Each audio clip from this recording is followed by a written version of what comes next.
정영돈의 제목 없음 TV 티치미 오늘의 선생님은 최성준 선생님입니다. 반갑습니다. 아유, 반갑습니다. 지금은 교수님이지만 그제는 뭐 하셨어요? 어느 나라든 이제 있다고 하는 이제 정보기관 그 중에서도 이 국정원에 근무를 했었습니다. 국정원 니네 싹 다 털어?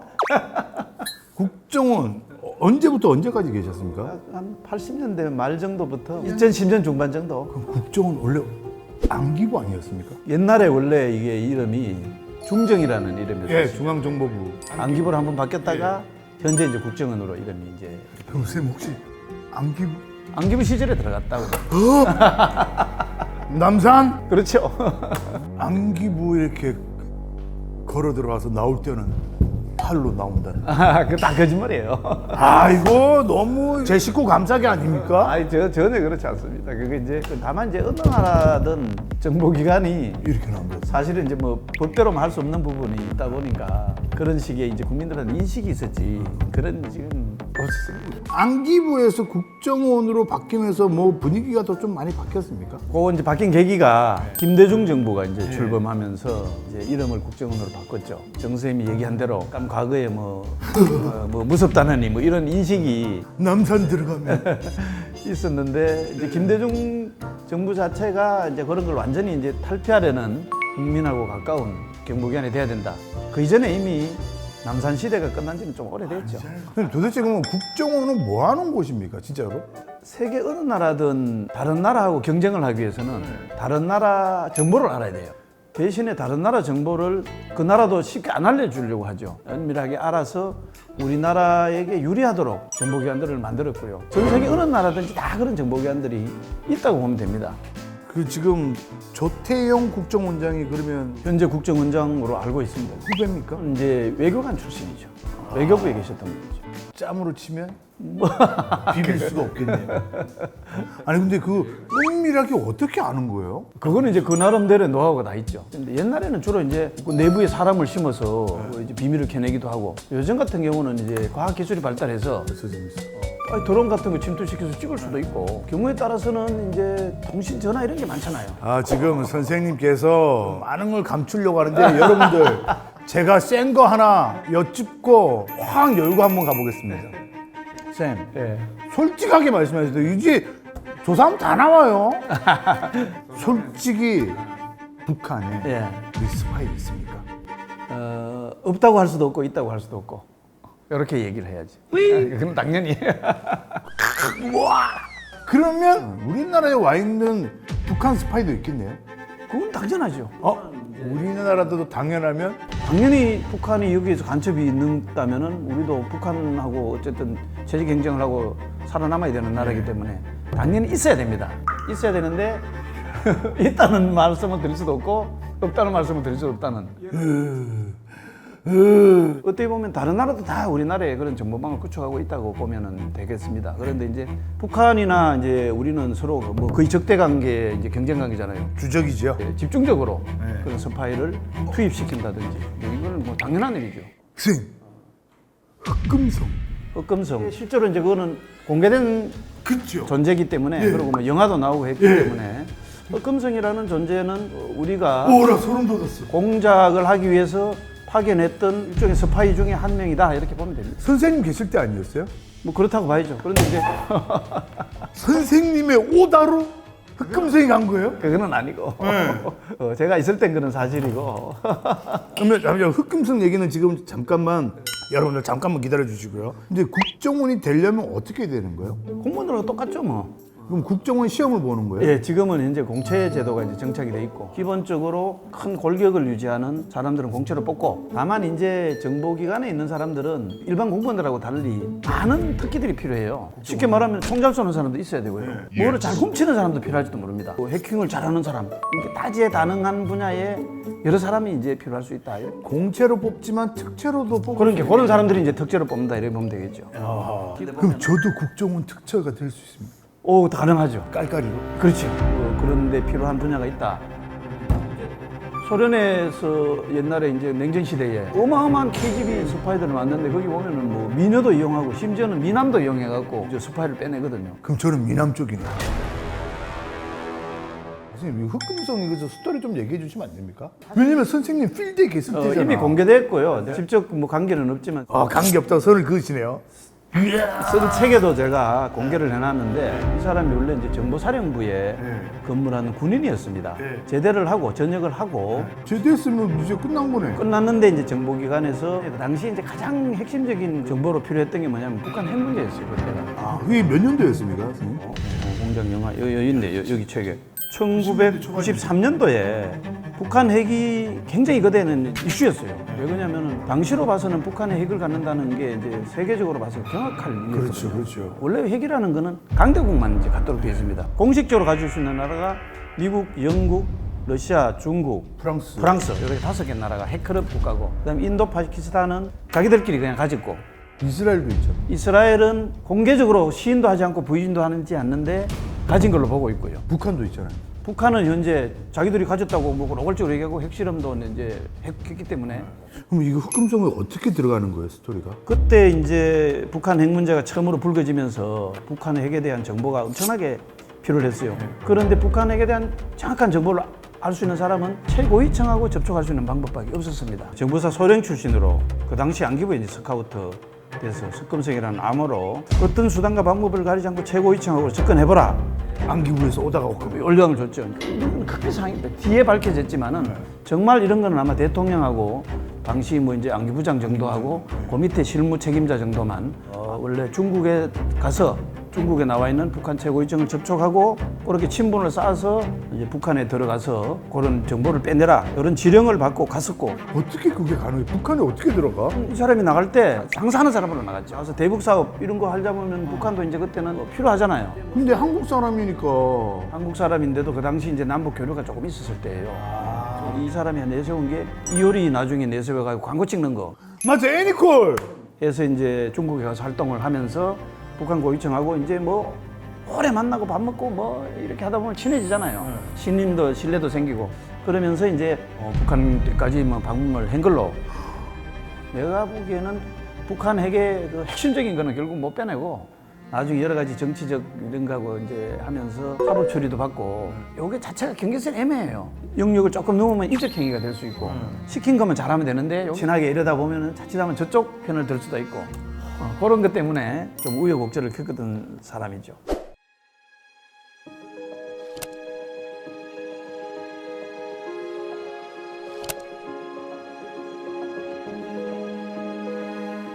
아니 그러면 제가 만약 스파이가 됐어요. 선생님께서 나한테 오다를 줬어요.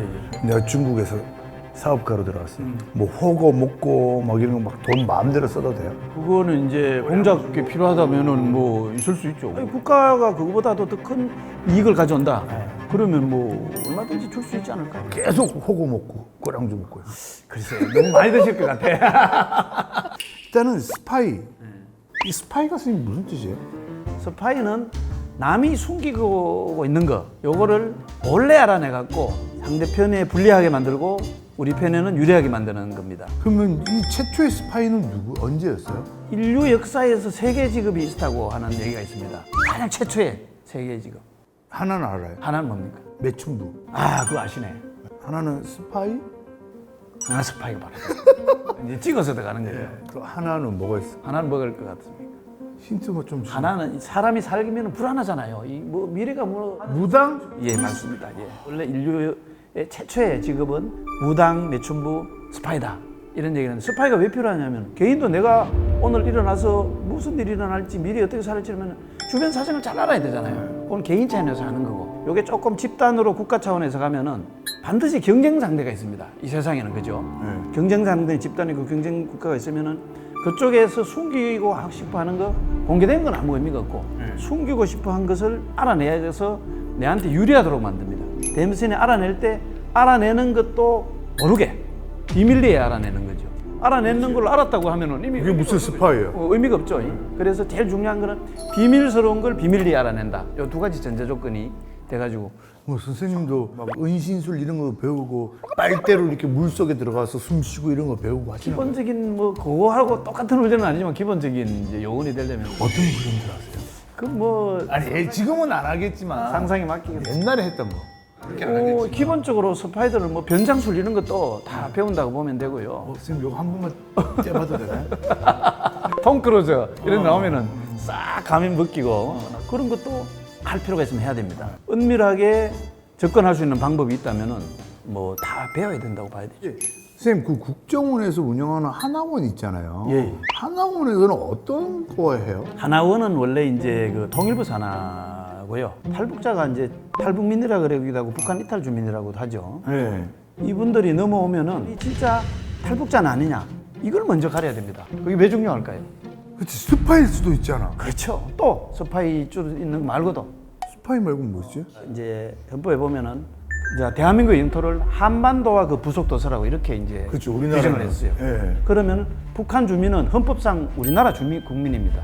다만 이제 북한이라는 불법 정치 단체에 의해서 정치적으로 불법적으로 점유하고 있는데 거기에 속한 사람들이거든요. 그래서 거기를 이탈해 가지고 우리나라에 도착하는 순간에 바로 우리나라 주민등록증을 줍니다. 전 세계 우리나라 국민하고 가장 닮고 말도 비슷한 사람들이 누굽니까? 고려인들 그렇죠. 조선족들. 그렇죠. 바로 고려인, 조선족.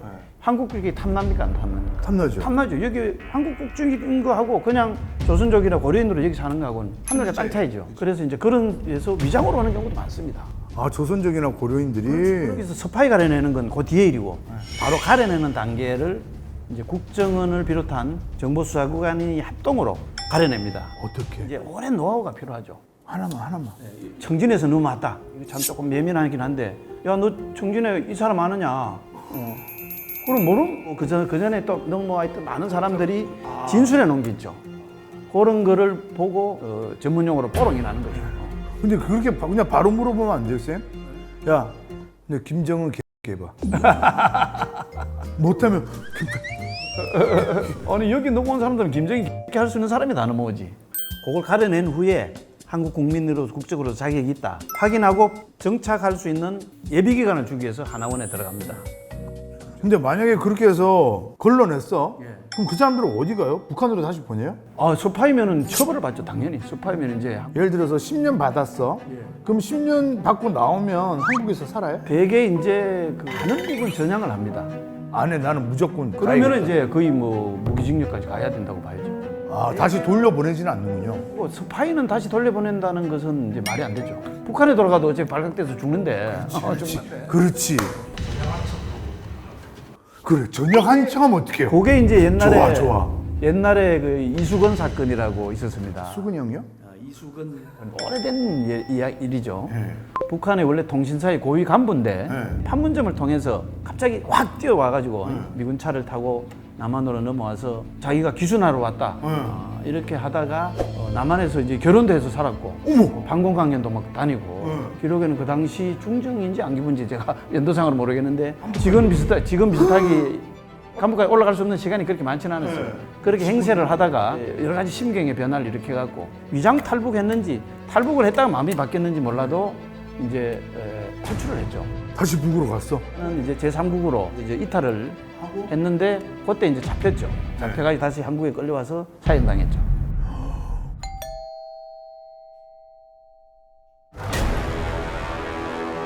선생님, 우리나라 국정원이 전 세계 다 있다고 보면 됩니까?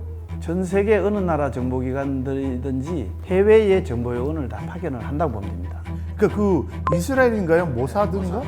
유명하잖아요. 네, 모사드가 이제 작은 나라지만은 정보기관은 거의 세계 최상위급 정보기관으로. 아니 나는 그게 좀 이해가 안 돼. 사람도 많지 않잖아요, 이스라엘은. 근데 어떻게 그게 세계적인 정보기관이? 우선은 앞에서 얘기한 거 있잖아요. 전 세계에 우리 이제 뭐 나가 있느냐. 근데 다 나가는 건 불가능하고요. 북한이 주적이고 무슨 주변 나라라든지 정보위원들이 나가는데 여러 사람들은 흔히 화이트라 그래가지고 그쪽 나라에서도 알고 있습니다. 나와 있는 줄은. 나 스파이야. 스파이는 아니고 어느 나라의 정보기관에서 나와 있는데 신분은 외교관 신분을 갖고 나갑니다. 상호주의입니다. 상호주의. 아 외교관으로. 예. 예를 들어서 미국 CIA에서도 우리나라에 CIA 요원이 들어오고 우리도 저기 미국에 국정원 요원이 나가고 왜 들어와요? 스파이도 아닌데. 서로 정보 협력도 해야 되고 아, 그럼 블랙이 있겠네요. 그런 이제 블랙이 있죠. 우리 화이트 얘기해서 뭐 하냐고요. 블랙. 그러니까 쉽게 말하면 아까 얘기했던 흑금성이 블랙이라고 보면 됩니다. 아, 몇 명인지도 모르겠네. 아, 그거는 모르죠. 이제 근데 그 차이점이 뭐냐 하면은 화이트는 외교관도 이제 감시당하거든요. 외교관의 활동이라고 외교만 하는 게 아니고 그 나라가 뭐 어떻게 돌아가는지 이런 거 계속 볼 거 아니에요. 어떤 비밀리에 하는 이런 게 이제 새 나갈까 봐 외교관도 감시하는데 정보기관에서 온 사람 같으면은 어떻게 하겠습니까? 거의 24시간 감시당한다고 봐도 되겠죠, 그죠? 그래서 이제 24시간 감시당한다는 전차에 대신에 누가 활동을 해야 될 거 아니에요. 그래도 그런 사람이 이제 바로 블랙이라고 보면 됩니다. 그러면 블랙은 그 화이트와 고용 관계다 이렇게 보면 됩니다. 그러면 블랙은 아는 사람이 없겠네. 내가 딱 고용한 사람 말고. 그렇죠. 그 위에도 알아요? 그 위에 보고는 해야 되겠죠. 한 사람은 쓴다. 이 정도는 뭐 보고해야 되지 않겠어요? 화이트 뭐 한 명만 알 수도 있어, 블랙이. 그렇죠. 극도로 예를 들어서 그 사람이 신변을 보호해야 된다. 정말 고용한 사람만 알 수도 있다. 그러면 블랙이 죽었어. 아무도 이제 보장받지 못합니다. 블랙은. 그러면 그 사람은 죽으면 그냥 아무것도 없는 사람이고 신분이 없는 신분이 사람. 없는 사람이죠. 다만 자연인 하나가 죽는 거죠. 예를 들어 죽었다면. 또 이제 그 블랙이라는 것의 밝혀졌어. 일을 하다 보면 상대국에서 눈치챌 수도 있죠. 그럼 어떻게 돼? 그럼 비밀리에 그냥 죽여버릴 수도 있고. 우리가 아니죠. 그쪽에서 그쪽에서 죽일 수도 있고. 아주 극단적인 얘기입니다만 블랙에 잡혀서 뭐 고문하고 이러면 안 볼 수가 없죠. 한 일이 위험에 처한다. 그럼 극단적으로 생각하면 그 블랙을 킬할 수도 있죠. 아니 그러면 블랙은 어떻게 뽑아요? 스파이가 되는 여러 가지 이유 중에 이제 이런 게 있습니다. 돈으로 고용하는 게 가장 많고 연봉이 얼마 정도 돼요, 블랙은? 블랙은 연봉이라고 할 수 있겠습니까? 이거 계약이지 뭐. 아니 그거는 가치에 따라서 이렇게도 할 수 있고. 이게 뭐 더 될 수도 있겠네. 그렇죠. 그걸로 예를 들어서 우리나라를 지킬 수 있고 우리가 이익을 취할 수 있다 이러면은 그 정부의 가치에 따라서 가격이 결정될 수 있죠. 그러면 쌤도 블랙을 키웠어요? 난 블랙은 안 껴봤습니다. 아, 지금도 활동하나 보다. 아니 근데 선생님 이 정도면 나 블랙 시켜주면 안 돼요? 나 다 때려치고 블랙 할래. 그 정도 가치 있는 정보를 가지고 올 수. 네, 제가 한번 해볼게요. 좀 다리 좀 놔주시면 안 돼요? 좋고 하는 거예요. 기다려 보십시오 한번. 혹시 이 보고 누가 연락을 할지도 모르니까. 이야, 블랙이라는 게 실제로 있네요. 블랙이 스파이입니다. 진정한 스파이는. 킬러랑 블랙은 다른 거예요? 블랙을 고용을 해서 킬러를 할 수 있죠. 특히 이제 아까 모사드 얘기하셨잖아요. 암살 공작이 유명했습니다. 그 이란 핵 개발한다고 했을 때 차 멈춰 있을 때 옆에서 막 총 쏴서 막 뉴스 나오고 그랬잖아요. 그럴 때는 킬러가 고용될 수가 있죠. 모사드가 암살을 했다. 공식적으로 확인한 적은 없습니다. 네. 거의 모사드일 거다.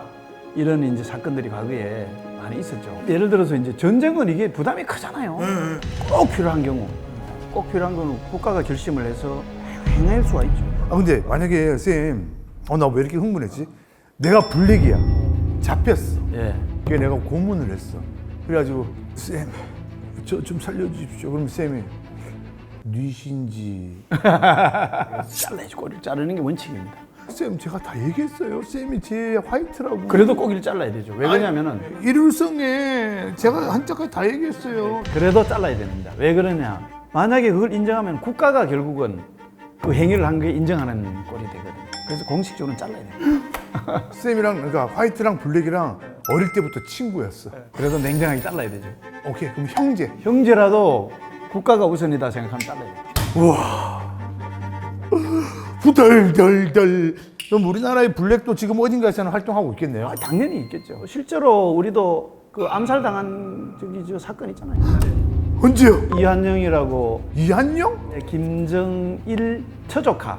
네. 성혜림의 이제 김정일 부인 중에 한 명이었잖아요. 성혜림의 언니의 아들, 그게 이제 이한영인데 원래 이 사람이 탈북을 해갖고 우리나라에서 데려왔죠.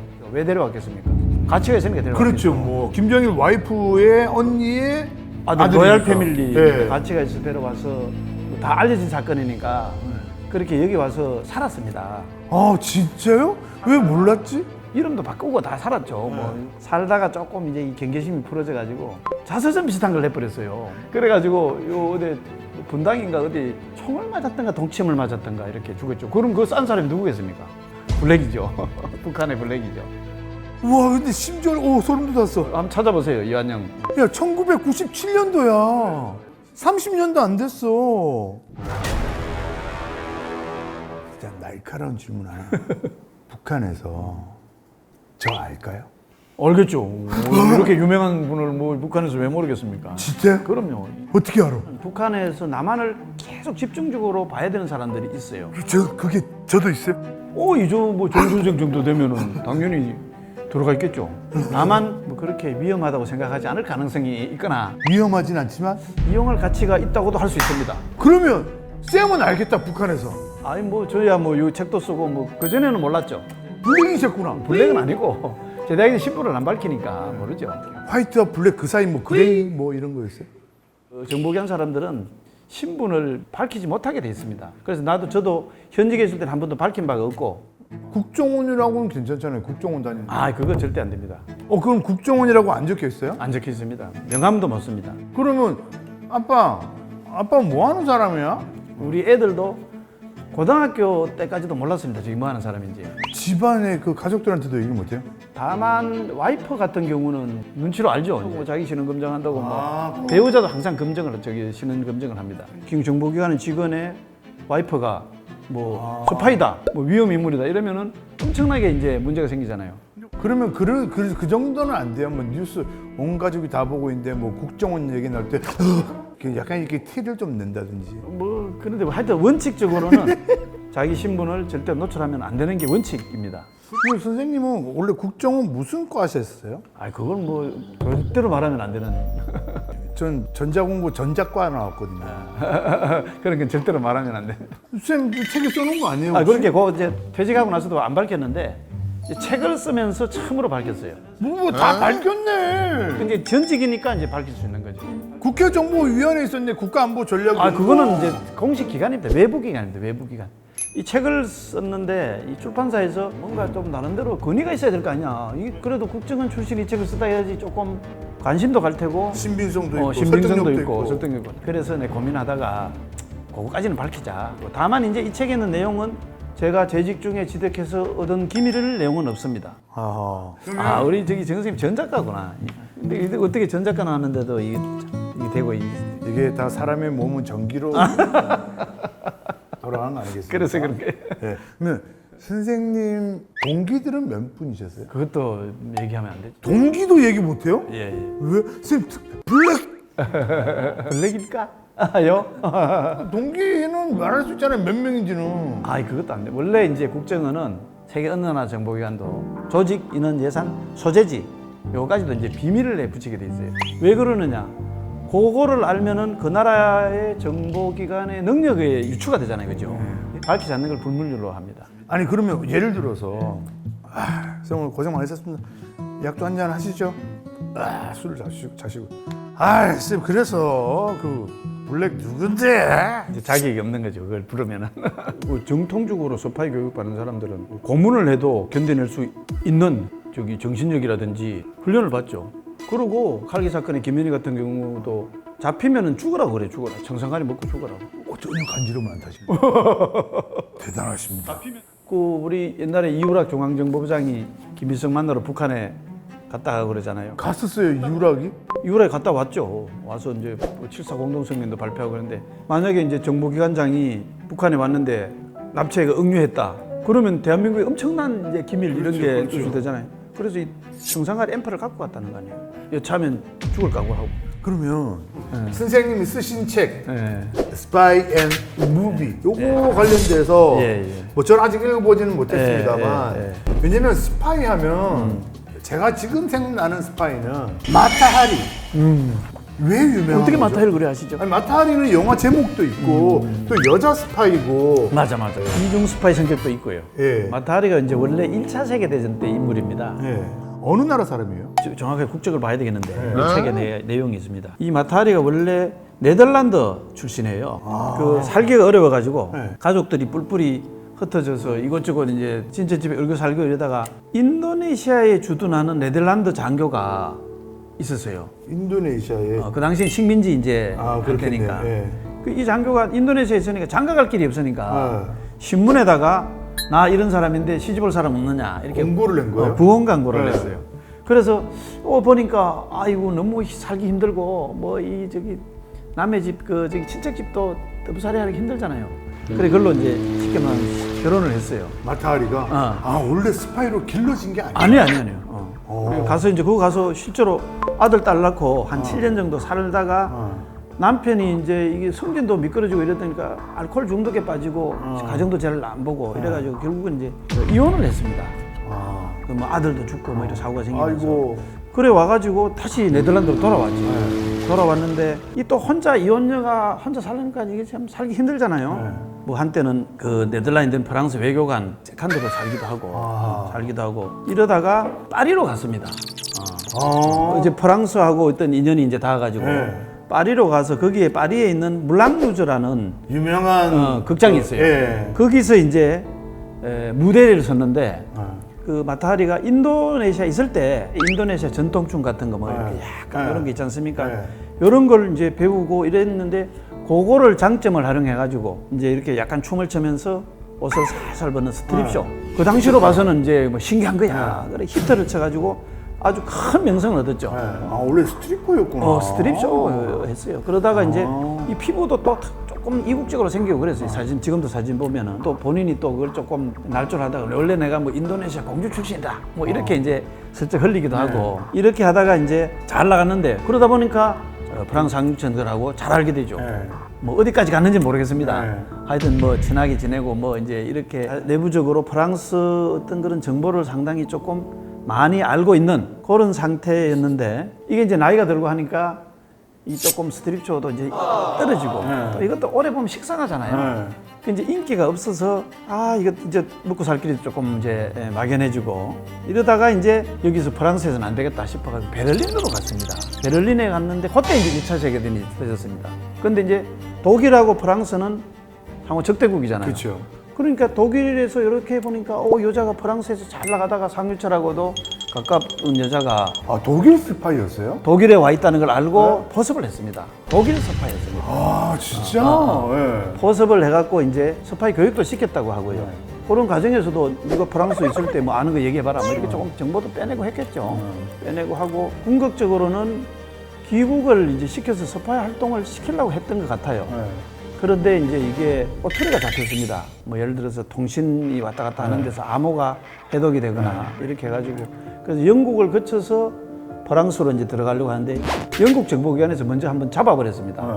그때 이제 영국, 프랑스가 같은 편이고 그렇죠. 독일이 반대편이고 그래서 네 스파이 했지 뭐 이렇게 조사를 하다가 내가 그러면 그동안 스파이 행위에 대해서 어느 정도 인정을 하고 프랑스에 가서 다 불겠다 이런 조건으로 프랑스에 이제 가서 들어가자마자 프랑스가 이제 사형을 시켜버렸죠.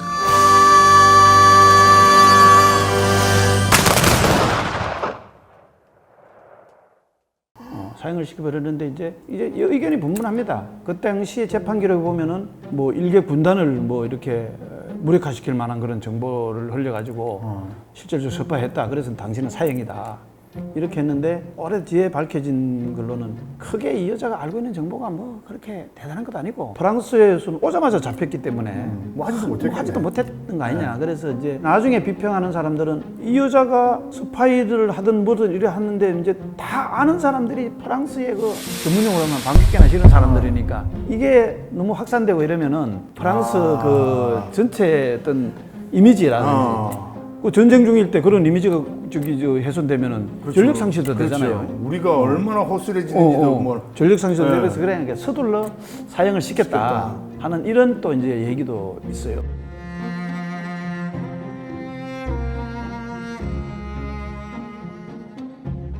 그러니까 진짜 스파이는 진짜 말 그대로 지금의 전 세계 각국의 정보를 암암리에 수집하는 거잖아요. 다 수집하는 거죠. 근데 9.11 근데 어떻게 그걸 몰랐을까? 실패입니다. 그거 이제 정보 실패의 대표적인 제가 책에도 여기 쭉 드러났거든요. 9.11 이후에 치욕스러운 정보 실패를 했는데 그러니까 다 알았을 거 아니야. 다는 몰랐고 징후는 많이 수집이 됐어요. 쉽게 말하면은 그 아랍의 그 젊은 사람들이 뜬금없이 미국에서 비행운전을 받는 거야. 이상하잖아요. 이상하잖아요. 어느 정도 이렇게 정보가 입수가 됐었어요. 그런데 이제 가장 큰 미국에서 오류는 정보기관이라는 것은 서로 이제 차단의 원칙이라고 해서 정보기관끼리 이게 정보 교류를 잘 안 하려고 그럽니다. 왜 그러냐? 승진. 서로 믿을 수가 없으니까. 성진적인 문제보다도 아니 그래도 같은 예를 들면 아니, 나라- 같은 국정원이고 같은 나라에 그래도 어디든지 믿을 수가 없다 이런 이제 그 항상 의심하는 그게 있어요. 그래서 심지어는 정보기관 내에서도 옆에 사무실에서도 원래 뭐를 하는지 알려고 해서 안 되고 같이 협력해서 일할 때는 해야 되지만 괜히 가서 물으면 의심받죠. 그런 차단의 원칙이 있습니다. 그러니까 그런 전통이 이제 오래 있다 보니까 CIA에서 이런 조짐이 있으니까 좀 보자. 와라. 그러니까 FBI에서 뭐 CIA 좀 뭐 쟤들 뭐 맨날 저런 헛소리 뭐 가지고 신경 쓸 필요 없어 뭐 이런 식으로 CIA, FBI 이런 이제 정보기관들에서 입수한 정보들이 서로 공유가 되지 못했습니다. 그래서 결국은 이제 나중에 9.11 테러가 터지고 나서 진상조사단을 꾸려서 이제 정보기관을 대폭 이제 바꾸죠. 테러를 전담하는 기관들도 미국에 막 흩어져 있었어요. 그리고 그걸 하나로 묶어갖고 이제 국토안보부라는 걸 만들고, 그 다음에 이제 미국은 세계를 다 뭐 세계 경찰이라고 그러잖아요. 간섭하잖아요. 네. 그러다 보니까 정보기관이 16개나 돼요. 이게 뭐 군 정보기구도 있고, 뭐 국방부 정보기구도 있고, CIA도 있고, FBI도 있고. 원래는 이제 형식적으로는 CIA 장이 무슨 일이 있을 때 뭐 약간 대장 역할을 맡아라 이렇게 했는데 그게 잘 됩니까? 뭐 FBI 볼 때는 뭐 지가 뭐 지지 뭐 지가 뭐 내보다 더 나은 게 뭐지 똑같은 뭐 장관급 뭐 장인데. 그래서 이제 이 잘 협조가 안 된다고 그래서 국가정보장이라는 영어로 이제 DNI 예, 그걸 하나 만들었어요. Director of Intelligence Officer. 내가 이제 만들어서 모든 정보를 그쪽으로 가급적이면 모아라. 모아라. 그리고 정보가 있을 때 앞으로 협력을 해라. 이렇게 이제 반성을 해서 만든 기구, 생긴 기구가. 야, 그러니까 CIA에서 이미 그 이상 징후는 포착을 했었네요. 뭐 많은 징후들이 이제 대형 참사를 막을 수 있었는데. 모르고 했습니다. 그건 뭐 결과론적이니까 그렇게 해도 과연 막았겠느냐? 그거에 장담은 없지만은. 그래서 그런 반성으로 이제 그래 됐죠. 아니 그 지금 뭐 비행기 똥 냈는데 그럼 칼 옛날에 유명한 김현희 사건 있잖아요.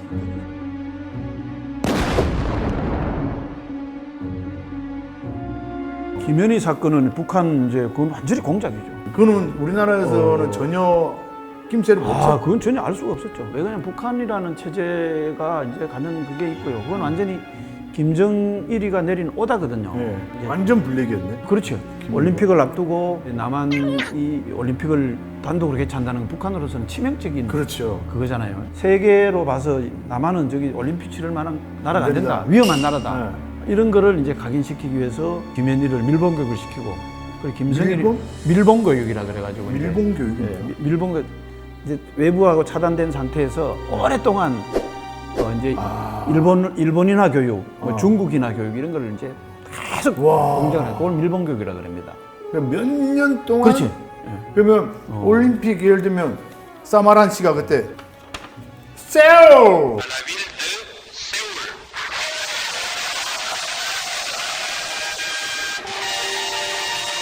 할 때부터 김현희를 키우는 거네. 김현희는 그 전부터 공작원으로 키워놨고, 그랬고 그런 이제 세월 하니까 세울 이제 방해하는 어떤 그런 사건을 만들어야 되겠다. 만들겠다. 그래서 이제 지령을 내려서 원래 부녀로 이제 위장을 했죠. 일본인 부녀로. 그래서 수호가 쏘갑니다. 원래 이제 그 루트가 있어요. 비행기를 우리나라에서 비행기 탄 게 아니죠. 유럽을 거쳐서. 유럽을 거쳐서 되게 돌아왔네. 이렇게 거기에서 일본 여권을 만들었고, 네. 마카오에도 한번 가보고, 또 뭐 평양에 다시 들어갔다 또 나오고. 근데 동선이 그냥 파악 안 되게 굉장히 예, 복잡하게 이렇게 복잡하게 네. 만들어 놓고는 이제 최종적으로 80년 11월에 이제 딱 1년도 안 남았을 때네. 김정일 친필을 써가지고 정확하게 몇 월 며칠 몇 시 바그다드 발 서울행 칼기 858기를 폭파하라 이렇게 지령을 받았습니다. 받아가지고 몰랐어요 우리 쪽에서. 어떻게 합니까 그거를 몰랐다는데 책임을 물을 수는 없어요.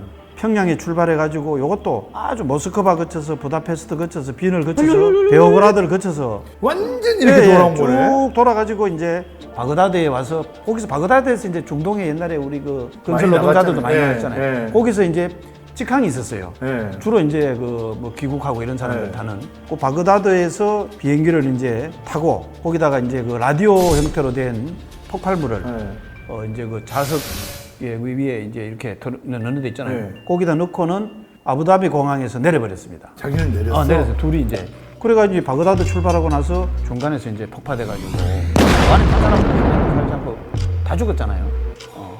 근데 김현희는 어떻게 잡혔대? 그래 이제 그게 중간에 내린 게 이제 이상한 거예요. 그래 우리는 이 그 비행기가 터졌을 때 이게 분명히 북한의 테러일 가능성이 많다. 우리는 직감을 하고 이제 판단을 한 거예요. 아부다비 공항에서 내린 탑승자 명단을 좀 확인해 보자.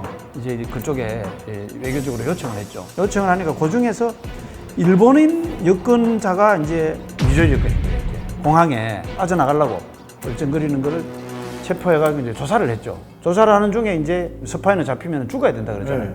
아버지 역할하는 김성일은 앰플 딱 깨물고 바로 죽어버렸고, 김현희는 조금 서툴러가지고 깨물었는데 이제 살려냈죠. 살려내가지고 이제 원래는 일본 여권을 가지고 일본 사람 행세를 하고 뭐 중국 말도 하고 일본 말도 하고 이러니까 우리나라 사람이라고 단정을 못 하잖아요. 네. 우리는 이 북한 공작원이 틀림없다 이래가지고 외교적으로 잘 설득을 해가지고 뭐 뒤로 막 사정을 했겠죠. 그래 한국으로 이제 데려왔죠. 사실은 그 데려오면 굉장히 힘든 일이죠.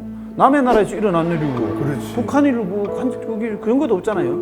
어쨌든 간에 그때 이제 외교적으로 잘 해결이 돼가지고 데려와서 난리 났었겠네 그때. 그렇죠. 수사를 하는 과정에서 이제 보니까 아무래도 이게 조작된 말은 오래 듣다 보면은 진술의 일관성이 약간 이제 틈이 생기잖아요. 처음에는 김현희가 와서 뭐 어떨 때는 중국말도 쓰다가 어떨 때는 일본말도 쓰다가 뭐 자기가 뭐 어디서 태어나서 뭐 이제 조금 거짓말 해갖고 좋아하는 음식이 중국 호떡도 먹었다 그러고 뭐 이런데 뭐 이런 얘기도 있었다 그래요. 김을 보고 뭐 원래 일본 사람들이 김을 좋아하잖아요. 네. 지가 일본 사람이라 그러니까 김을 보고 이게 뭐 종이 태운 거 아니냐 뭐 이런 얘기도 했다. 야 이게 또 이제 뭔가 있구나.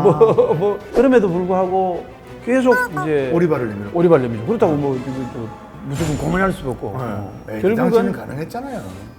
그래도 그 나중에 만약에 만약 일본 사람이나 그렇지 일본 사람이나 중국 사람이 어떡할 거며. 그렇지. 그다음에 또 북한 공작원들은 철저하게 교육을 받았기 때문에 고문한다고 이게 해결되는 문제도 아니고요. 그래서 이제 심리적 변화를 일으키기 위해서 노력을 했습니다. 한국 실정도 좀 보여주고 텔레비도 보여주고 차에 데리고 시내도 한 바퀴 돌아볼 수 있겠죠. 이렇게 하다가 어차피 말을 안 할 걸 아니까 좀 마음의 변화를 그래, 마음의 일으켜서 변화를 자기 스스로 말할 수 있게끔. 말할 수 있도록.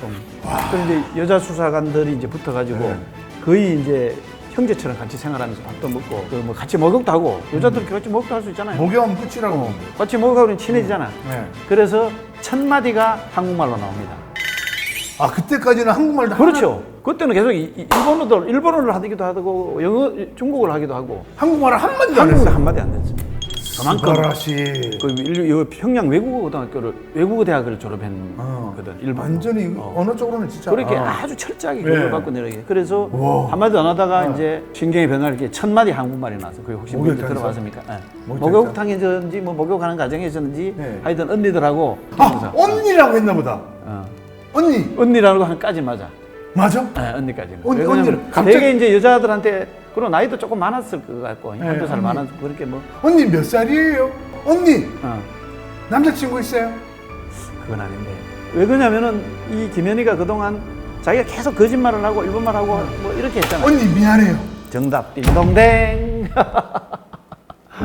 첫 마디가 그랬다는 거 아니에요. 이제 우와, 씨. 그렇게 영화 한 편 본 것 같아 지금. 그렇게 자기한테 잘해주고 했는 네. 이 언니들한테 속였다. 그게 마음에 죄책감이 드니까 언니 미안해. 요 딱 여덟 했다는 거 아니에요. 그럴 때 이제 그로부터 이제 수술 다 부른 거죠. 그때부터 내가 이제 어떻게 밀봉 교육을 받고 뭐 우와. 어떻게 왔다 이런 거 다 네. 부른 거죠. 원래 그래서 사형 선고를 받았죠. 예, 막 그거는 기억이 나요. 사형 선고를 받았는데 본인이 이제 다 죄를 순순히 인정하고 네. 그 다음에 자기가 잘못을 뉘우치고 네. 전향을 했고 그 다음에 이 정말 엄청난 사건의 당사자 않습니까? 그렇죠. 만약에 나중에 사형 선고 받고 나서 무슨 어떤 뭐 말이 바뀐다거나 다른 게 생기면은 그 감당이 안 되고 우리로 봐서는 이제 또 북한의 어떤 만행을 항상 그 증거로 갖고 있는 거고 이렇게 해서 이제 저 사면을 시켜줬죠. 그러면 아니 근데 그러면 그렇게 나오는 북한에서 진짜 블랙들이 대거 출동했을 것 같은데. 그래서 이제 철저하게 보호를 받고 살았죠. 너무 철저하게 보호를 받다가 이제 결국은 그 자기를 보호해주던 수사관하고 결혼을 했죠. 너무 철저하게 보호를 갑툭 로맨스.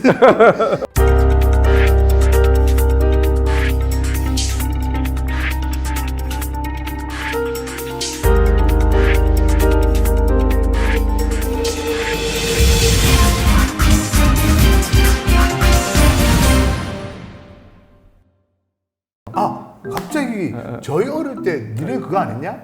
삐라 죽기? 그런 세대예요? 저희 초등학교 때 저학년 때도 삐라 그 산주로 산에 야, 다녔거든요. 상당히 그 저기 옛날 세대네. 오전반, 오후반이 있었거든요. 와, 또 오전반, 오후반까지 있었어요? 예. 와, 완전히. 고등학교도 60명씩 있었어요. 그래 가면학습 시대. 야, 예.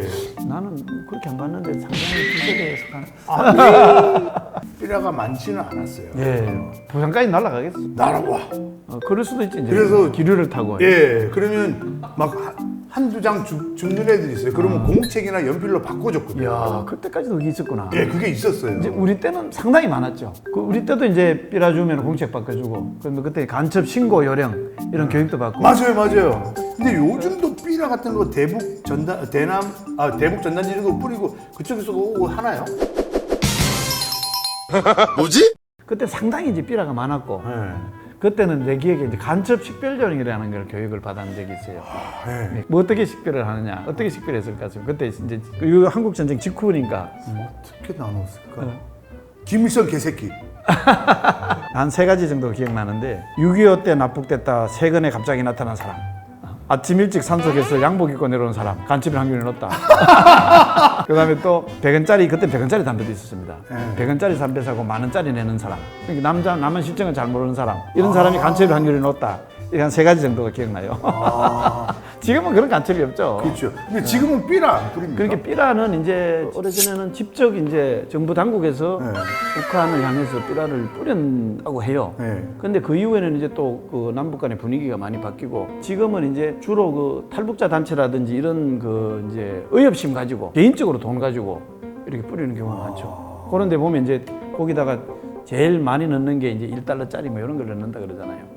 그 다음에 이제 거기 이제 생필품 종류한 거, 잘 먹고 하는 거, 네. 뭐 남자 생필품도 있죠. 콘돔 이런 거. 아이 뭐 네. 그런 거 진짜 먹고 하잖아요. 콘돔이나 생리대 같은 그런 걸 거를 먹고 넣어. 하잖아요.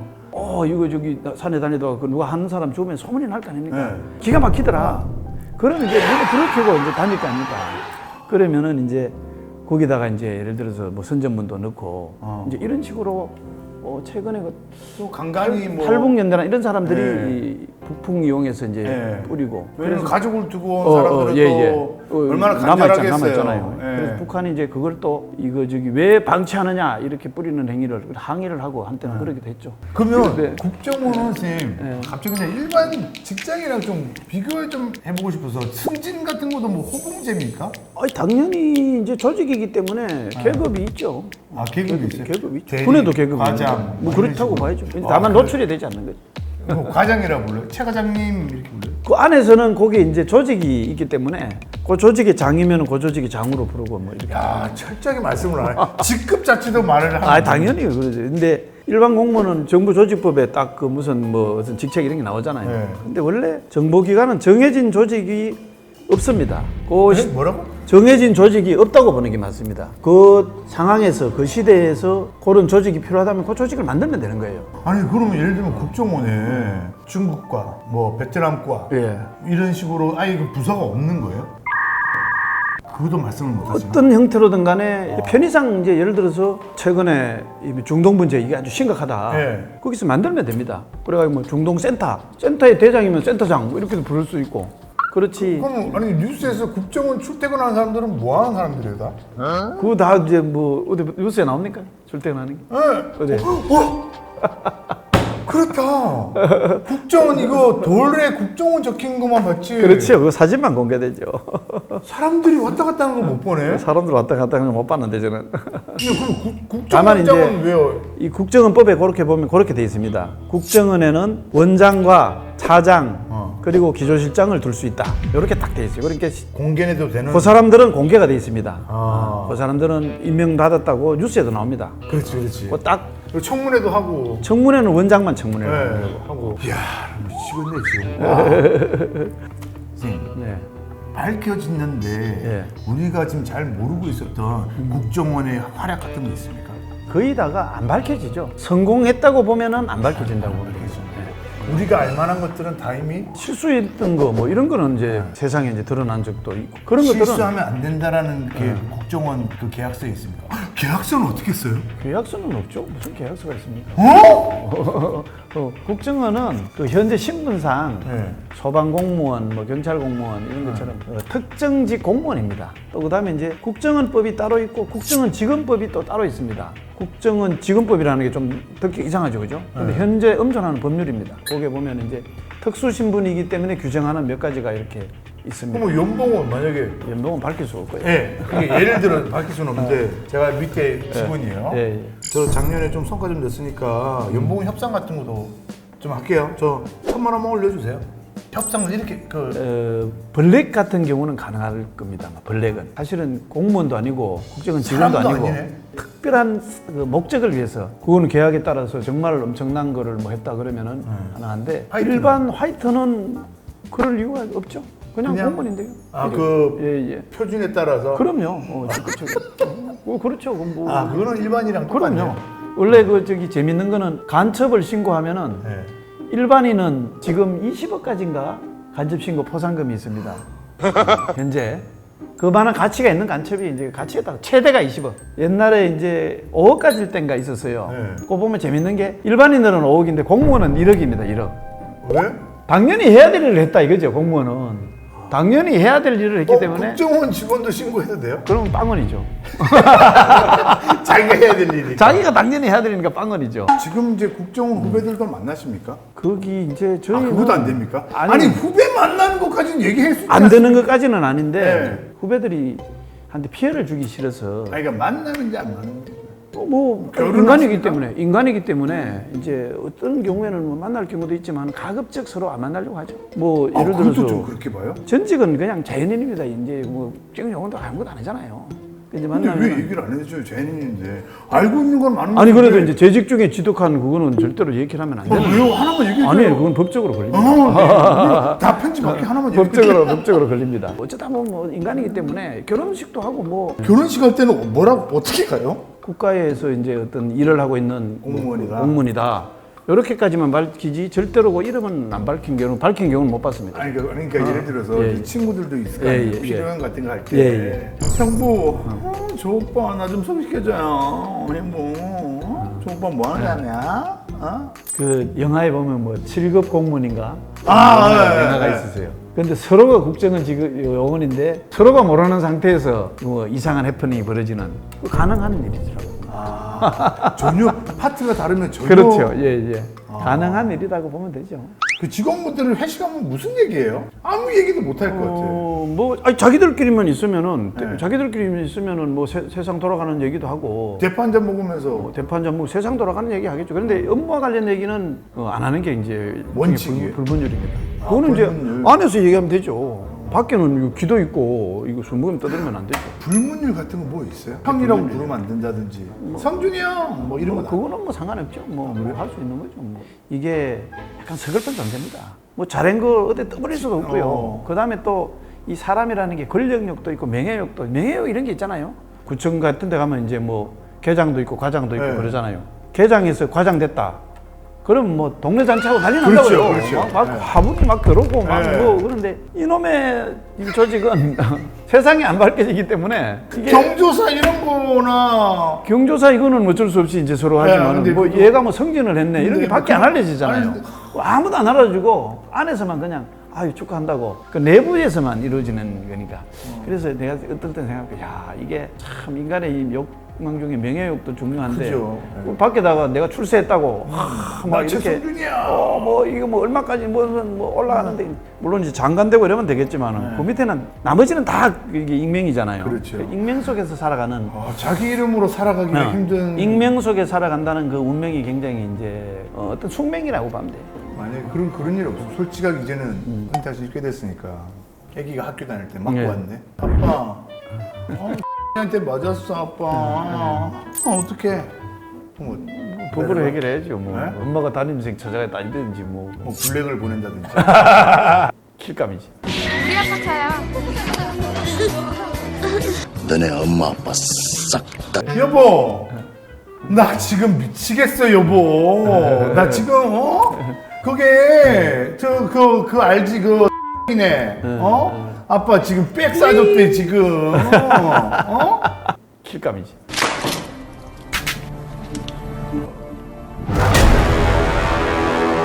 아니 근데 이거 진짜 너무 민감한 질문이신데 그냥 해보고 선생님께서 좀 이거는 얘기하기 좀 어렵다라고 예, 말씀 예. 안 하셔도 예, 되고 천안함 사건이 있잖아요. 예, 예. 그거 몰랐을까요? 천안함 사건은 잠수함으로 격침시키는 걸로 잠정 결론이 봅니다. 있죠. 잠정 결론이 왔는데 잠수함이라는 거를 탐지하기가 어렵습니다.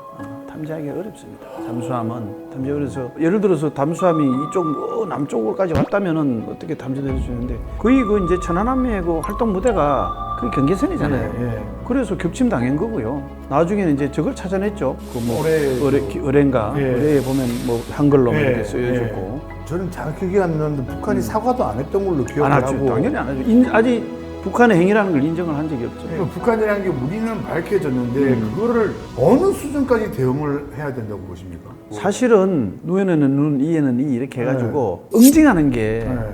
맞다고 봅니다. 상대적으로. 이거는 이제 국정원 출신이 아니라 그냥 아, 군사 그렇죠. 전문가로서 군사 전문가 당연히 응징하는 게 맞습니다. 그리고 실제로 이제 연평도 교전 같은 거는 그렇죠. 응징이 있었고요. 네. 그 다음에 또 최근에 백령도 포격 때 사건도 이때도 반드시 그 네. 상응하는 응징이 있었고요. 네. 확대는 시키지 않되 네. 그에 대응을 만연하는 응징하고 대응을 해야 되는 게 이제 군의 원칙입니다. 그렇던데 이제 저 천안함 사건은 애매합니다 이게. 밑에서 잠수함에서 그냥 속절없이 당했으니까 적시에 응전할 기회는 놓쳐버리고 확실한 증거라고 딱 입증할 만한 그게 되면은 대응을 했을 텐데 그 증거라는 것이 그 뒤에도 조작이라는 얘기가 계속 나오잖아요. 그게 애매한 수준이 정황이 있습니다. 그러니까 군사적으로는 잘 모르는 게 일반 시민 국민 대한민국 국민으로 봤을 때는 그런 너무 맞습니다. 그렇게. 분명해 보이는 거야. 근데 무기력해 이제 보이고. 이게 이제 사실 대한민국이 정전 상태고 네. 그 당시에 어떤 그런 분위기가 있습니다. 남북관계 분위기가 약간 이렇게 뭐 대화로 갔다가 약간 또 하다가 얼었다가. 예. 이런 분위기 속에서 결정되는 것도 상당히 있다고 보면 되고요. 그럼에도 불구하고 원칙은 상응하는 대응을 하고 반격을 하고 이게 원칙이라고 보면 됩니다. 그 대신에 그 이상 학대는 안 하는 거예요. 제가 99년도에 그 철원에서 군대 상병일 때 서해 교전이 터졌습니다. 아 그때네 서해교전이. 네, 서해 서해 교전이. 교전. 철원에 있다고 해서 실탄 주지 않거든요. 사격할 때나 그렇지. 아니면 고쳤을 때 그냥 이렇게 밀봉해서 예, 주잖아요. 예, 밀봉해서 주죠. 예. 서해 교전 때 처음으로 대대에서 전부 다 실탄을 나눠줬어요. 그 이제 CPX라 그러죠. 네, CPX라고 그래서. 근데 제가 또 대대 FDC였거든요. 아 요직을 맡으셨구만. 일주일 동안 무전을 와. 물론 서해랑 강원도 철원이랑은 좀 떨어져 있긴 하지만 그 분위기는 이걸 어떻게 말씀드리냐면 제 한 달 쫄따구 중에 조폭 출신 놈이 하나 있었습니다. 아 그래요? 네. 와, 키도 크고 막 이러는데 저한테 웅먹웅먹거려요. 저 있는 선배 왜? 어머니한테 전화 한 통만 할 수 있겠어요? 그땐 전화 못 하잖아요. 특히 그땐 전화하면 안 되죠. 예, 안 되니까. 와, 그 친구가 우는 걸 보고 야, 그 심리적 압박이 예. 그때는 일주일 내내 거의 잠을 못 잤거든요. 예, 이해가 됩니다. 와, 근데 이거를 업으로 하고 계신 거잖아요, 국정원. 그렇죠. 그렇다고. 분들은. 우선은 그때 그렇게 잠을 못 자도록 비상대기를 해야 되는 이유는 그러니까요. 네. 사건은 서해에서 생겼더라도 우리가 분단 국가이기 때문에 네. 그게 조금만 어그러져서 확대되면은 휴전선 전체로 영향이 미칠 수 있으니까 비상대기를 안 할 수가 없죠. 와, 그때 그 5만 가지 생각이 다 들더라고요. 그렇죠. 야, 이거 진짜 총알을 한 발을 쏘고 죽을 수 있을까? 막 진짜 넘어오면 어떡하지? 실제로 그때는 또 전쟁 분위기도 있었고. 예, 실제 그런 막 그런 또 세기말이 없고 분위기가 뭐 예. 밀레니엄이 막 이런 분위기여가지고 아 그때 막 그랬던 기억이 갑자기 납니다. 네, 지금 마지막으로 이제 그럼 개인적인 궁금증과 선생님의 개인적인 사견을 한번 제가 한번 듣고 이 시간을 마무리할까 합니다. 저는 개인적으로 참 통일을 바라는 세대거든요. 예. 선생님의 입장에서 어떻게 통일 네. 가능할 것 같습니까? 그냥 이거 개인적인 그렇게 제 그건 이제, 궁금한 거고 예. 선생님의 개인적인 생각을 한번 맞습니다. 그런 거는 이제 제가 볼 때는 통일이 당장은 어렵다고 봅니다. 왜 그러냐면은 체제의 어떤 그런 우월성이라든지 자신감 이런 거는 이제 대한민국 사람들이 다 가지고 있어서 오히려 그게 조금 지나쳐서 북한을 조금 만만하게 보는 이런 게 있는데 북한이 엄연한 국가고요. 그 국가 시스템이 잘 짜여져 있습니다. 그래서 쉽게 저 체제가 시스템이 무너지지 않는 붕괴되리라고는 저는 생각하지 않습니다. 그 다음에 또 우리만의 문제가 아닙니다. 바로 바로 주변국하고 다 관계되거든요. 중국, 일본, 우리는 4강이라 그러면 러시아, 미국 뭐 이렇게 주변 4강이라고 하잖아요. 그래서 현재는 또 이게 뭐 신냉전이라 그래가지고 한미일 대 북중러 같은 이런 또 냉전 구도가 형성되고 그래서 우리만의 문제가 아니다고요. 중국이 북한 중심으로 통일돼가 자기께로 먹고 싶다. 뭐 그런 욕망도 별로 없는 것 같고요. 또 그렇게 하도록 미국이나 주변국이 그대로 두지도 않을 거고요. 우리가 또 그렇게 당하지도 않을 거고. 그리고 또 지금 당장 통일이 됐을 때 그 부담도 굉장히 엄청납니다. 과거에 동독하고 서독이 통일될 때는 또 한 3대 1 정도 그렇죠. 예. 격차라고 했거든요. 예. 그래도 세계는 서독이 그렇지 않은데. 동독에 밑빠진 독에 물 본 게 어마어마한 천문학적인 들어가도 아직도 동독이 서독의 수준을 따라가지 못하고 있다고 생각하고 또 일종의 뭐 핸디캡이라든지 이 컴플렉스를 가지고 있다고요. 근데 지금 우리 격차는 뭐 100배 넘지 한 100배 넘지 예. 않을까요? 몸으로 느끼는 걸로 생각하면 100배까지 넘을 거예요. 몸으로 느끼는 거예요. 3만 불이는 넘는 3만 불이니까요. 이런 상태에서 남북이 통일됐다. 그러면은 또 얼마나 깔보겠습니까? 북한 사람들. 그러면은 또 다른 분열이 일어날 가능성이 큽니다. 우리도 민주화 운동 이런 게 일어난 게 약간 배가 불러서 손을 이렇게 이 정도 이렇게 좀 덜을 수 있어야지. 이게 뭐 외칠 거 아니에요. 우선은 저 사람들은 이렇게 들 수 있는 힘이 없습니다. 이렇게 힘이 없는데 이걸 어떻게 이래 들고 외칩니까? 그래서 우리식으로 자꾸 생각해갖고 저 사람들이 떨쳐 일어나고 그렇게 해서 우리가 맞불 통일하자. 이거는 우리식 생각이고 북한을 제대로 안다면은 그렇게 쉽게 얘기 못합니다. 아주 천천히 멀리 봐야 된다. 그 생각해보면 북한은 조선시대, 일제강점기, 예. 전쟁, 예. 그리고 바로 공산주의였기 때문에 그거 중요한 걸 아시네. 예. 저 사람들은 제왕적 그 통치 체제에 계속 역사가 이어진 네, 거예요. 이어지고 그래서 있는 상태라. 민주주의라는 거, 그다음에 이렇게 평등하게 사는 거, 자기 손으로 이렇게 대표를 뽑는 거, 이거를 한 번도 경험해 본 적이 없습니다. 경험해 본 그렇죠. 일제 시대도 천황 밑에서 그냥 살았고요.